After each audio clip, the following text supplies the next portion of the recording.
તાપીના સોનગઢમાં ધાર્મિક પૂજાને લઈને વિવાદ થયો। સોનગઢ તાલુકામાં ધાર્મિક પૂજાને લઈને હિન્દુ અને ખ્રિસ્તી ધર્મના લોકો વચ્ચે તણાવ સર્જાયો। નાના બંધારપાડા ગીધમાળી ડુંગર પરના ધાર્મિક સ્થળને લઈને છેલ્લા લાંબા સમયથી વિવાદ ચાલી રહ્યો છે। આ ડુંગર પર ખ્રિસ્તી સમાજે મરિયમ માતાનું મંદિર બનાવીને પ્રાર્થના કરવામાં આવે છે।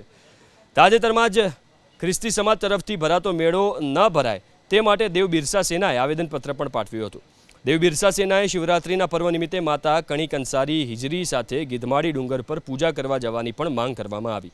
આ આવેદન તાપી જિલ્લામાં બંને ધર્મના લોકો વચ્ચે આવેદન બાદ તણાવ વધ્યો છે। વધતા તણાવને પગલે તાપી પોલીસ પણ એલર્ટ બની। કોઈ અનિચ્છનીય ઘટના ન બને તે માટે ગીધમાળી ડુંગર તરફ જતા તમામ માર્ગો પર ચુસ્ત પોલીસ બંદોબસ્ત ગોઠવવામાં આવ્યો।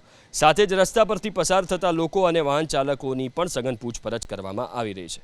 આ દરમિયાન દેવ બિરસા સેનાના આગેવાન અરવિંદ વસાવા સહિત કેટલાક કાર્યકર્તાઓની પણ પોલીસે અટકાયત કરી।